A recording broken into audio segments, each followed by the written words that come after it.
Hello guys, welcome back to Road to IPM. So IIM Indore's provisional shortlist for the PI process for the IPM batch of 2022 to 2027 is out.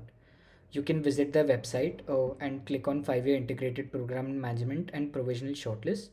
We'll also provide the link to you in the description. Here you just have to enter your application number, the registered email ID, the one which you had mentioned in the application form, or your date of birth to get your application status. Right. So 840 students have been selected for the PI process at IIM Indore, and the general category cutoffs were 20 in essay, 43 in MCQ section, and 112 in the verbal ability section. If you have been selected, congratulations. And if you have not been selected, do not worry. It is not the end of the world.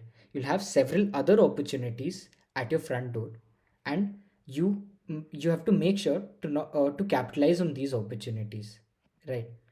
So now, if you have been selected, ensure to check your registered email ID for the next few days, and make sure to even check your spam folder for the interview date and time, right?